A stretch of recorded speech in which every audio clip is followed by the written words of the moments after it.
Hello and welcome all the lovely children of Kalaria School on this YouTube channel of Kalaria.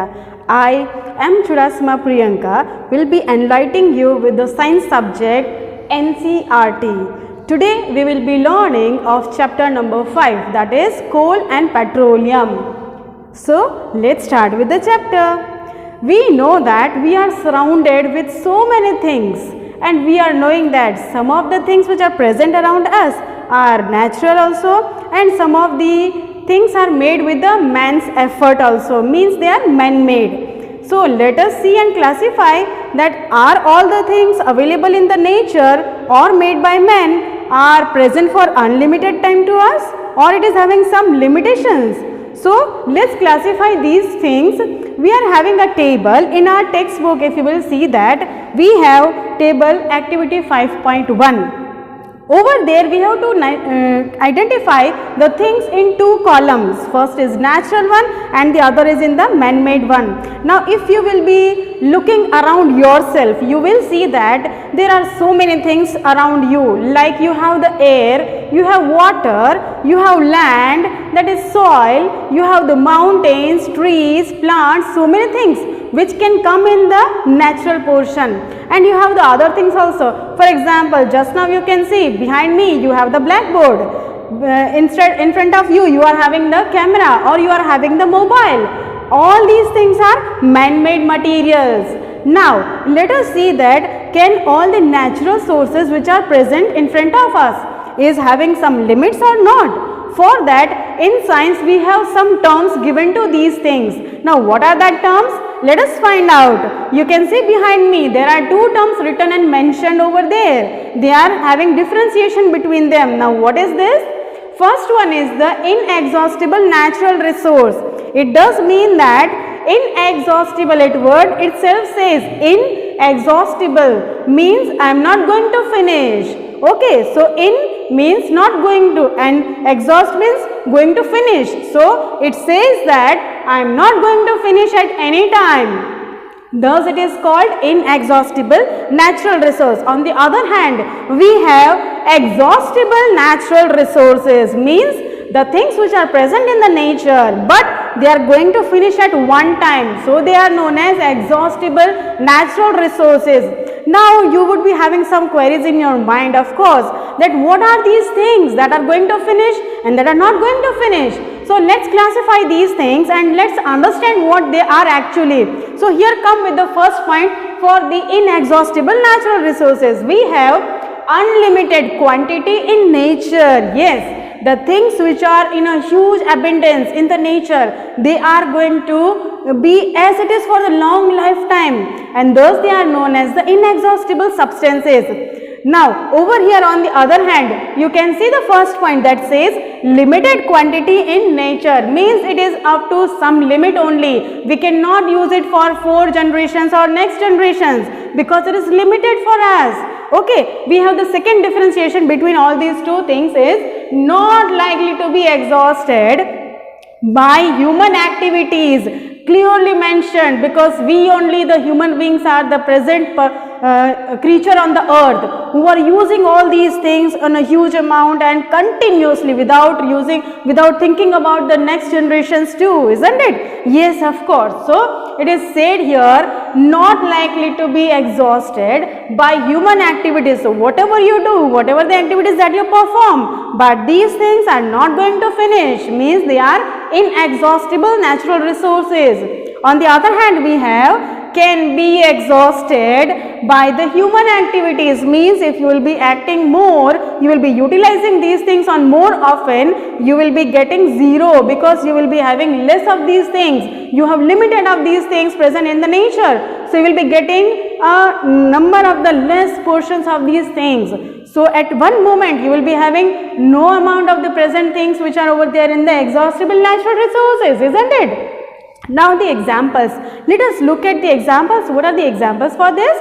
We have in inexhaustible portion as sunlight. Yes, it is not going to finish until it is the night time. Okay. Now air. Air is always present on the earth's surface. As we know that the whole of the globe of the earth is surrounded by the atmosphere on the top of that we have the ozone layer which is securing our atmosphere. So air is not going to finish at any moment. So this is the inexhaustible natural resources examples. Okay. Now the exhaustible natural resources, we have the examples as wildlife. Yes, of course, you now know that because of the activities of the human beings, that is deforestation and harassing the other animals, poaching them, these will be resulting in the end of the wildlife animals. Okay. So it could be the forest also, it could be the animals also which are present in the wild. Okay. Next we have is the natural gas. Natural gas is made in millions of years and we human beings are not thinking of anything and just utilizing it for our selfishness, because we know that we have the facility, I have lot of money, I will use the vehicle and the bike. So we are using this in aspect that we are not thinking about the next generations, that what they will do. Okay, so this is what we are having the differences between the exhaustible and inexhaustible. So here we have the activity which will be showing that how we can have the different generations giving our result in our sources, that is coal, natural gas and petroleum. So here comes the first generation. This is the first generation which will be grabbing the things which they want from the main sources. See how they nicely are getting the generation, first generation is getting whatever they want by their ease, and because of there is more of the resources available to them, they have got what they wanted and so happy. Now comes the second generation. Again this second generation will be having whatever they want because they are having enough resource from where they can grab out the things which they are is to have and just want to take. So happy they are. Now here comes the third generation which will be again taking the things which they want and they are happy to have them. See how nicely they are grabbing it and so happy at the end also. Wow. Now comes the next generation which will be again taking because there are enough resources for them. They can grab the things which they want.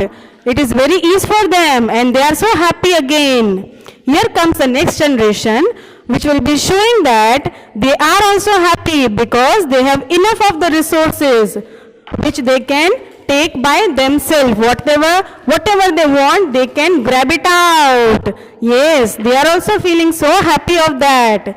Now here comes the sixth generation which will be again taking whatever they want to take and whatever they are having in their natural resources available to them. So they have taken and they are very happy. Now comes the latest seventh generation. Now this will be representing the next and the last generation which is having nothing in them. They will be having no natural resources available to them. So not feeling so happy. So this was being so much nice, and this activity represent in front of us that the natural resources which are exhaustible naturally will be coming to an end when we are taking all the things out from the core of the earth, that is coal, petroleum, natural gas and all these things. So here we end up with the activity. Now, as you have seen in the activity, what the people have done? They have just consumed whatever the eatables they liked first. Okay. But is it so that when they have taken the things, was it that their greediness that they have taken these things and not left anything for the next generation? But it is not so. We can say that and just assume that all these eatables are suppose our petrol, diesel, coal, all the petroleum items. Let's consider these eatables as them only. So what will be the result at the end? We can say that whenever these things are present in the world, we are using in a lot. But when it is thought of the next generation, we can say that they will not be getting these things, as we have seen in the activity also. The last generation did not get any of the eatables. Why? Because all the other generations have already consumed it. But this is the fact, that is reality. So just now whatever we are using is for our easiness, our selfishness, but if you will think about the next generation, you will find that there is nothing present with them. So maybe it would happen that they were to go with the bicycles, because no petrol, no diesel, no other petroleum things present, understand. So let's go with the things that what is this exhaustible things which are over there and which are going to finish like the eatables have finished once a time, okay.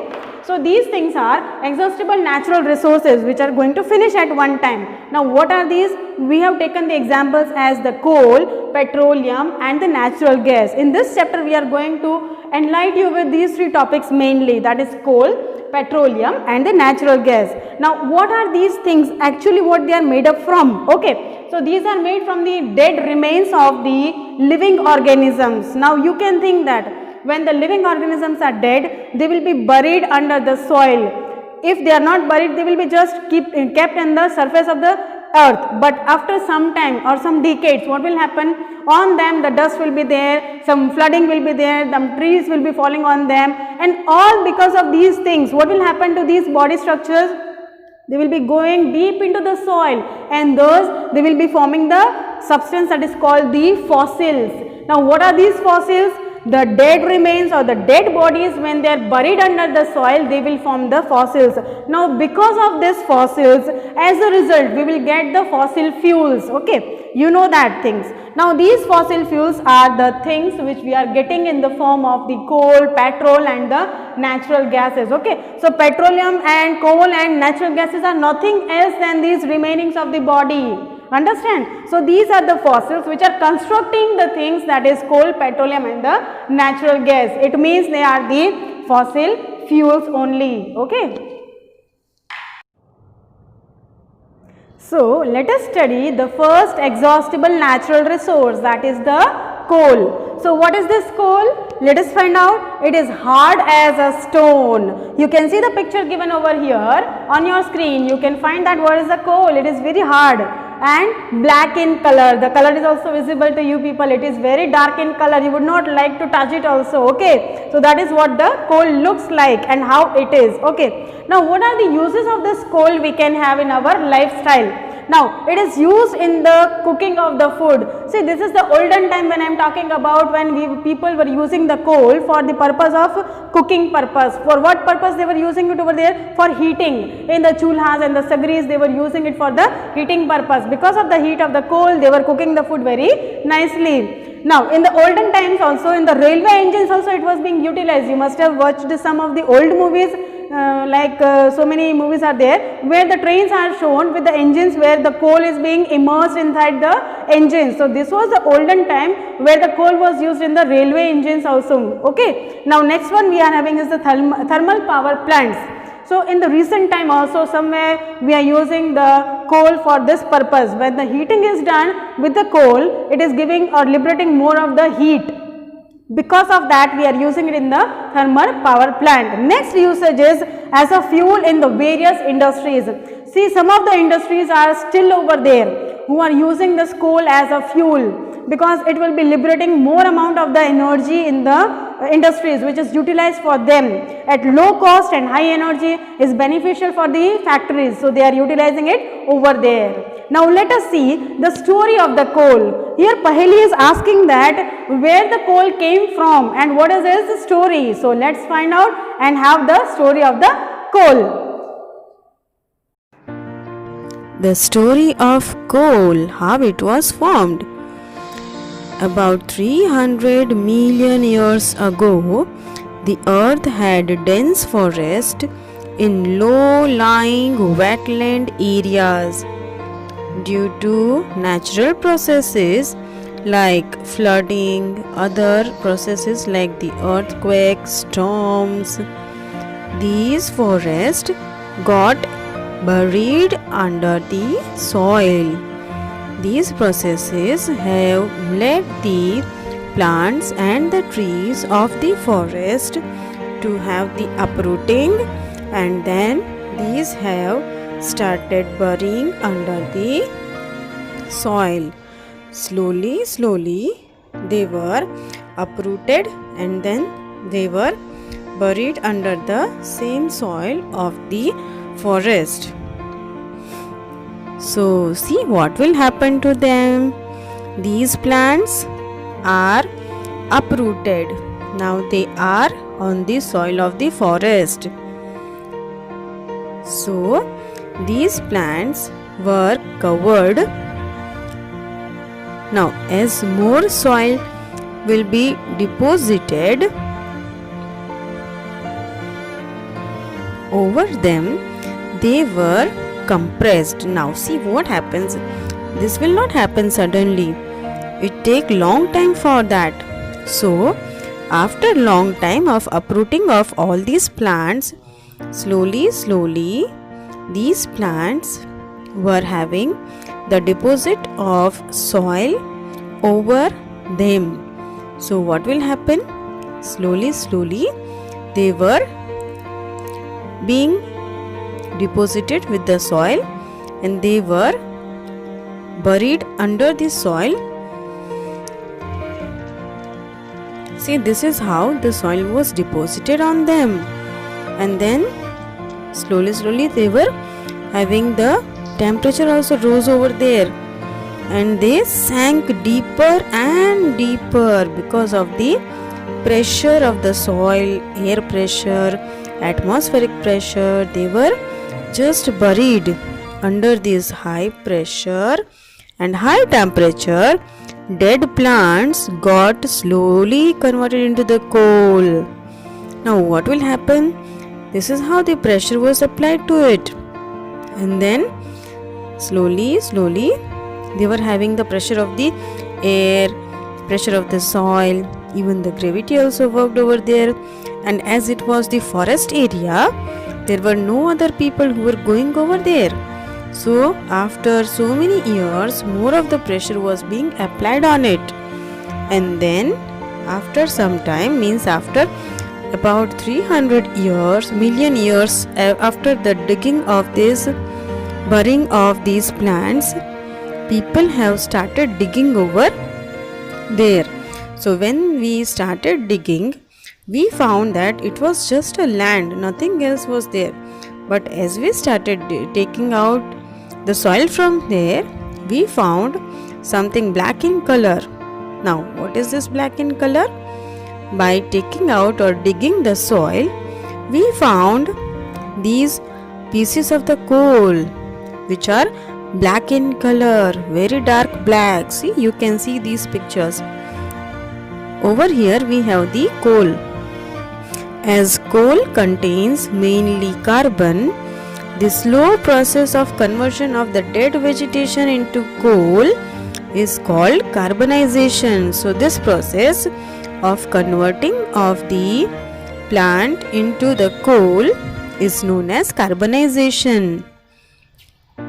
So as many plants have been buried under the soil, that much of the coal we can dig out of it.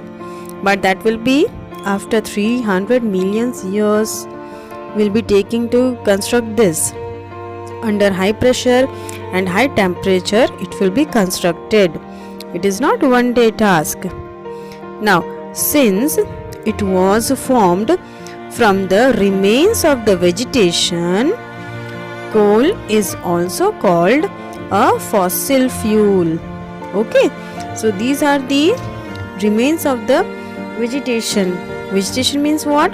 These plants when having high pressure on it, because as they are dead now, they are uprooted, they will be having high pressure of the temperature and pressure of the atmosphere.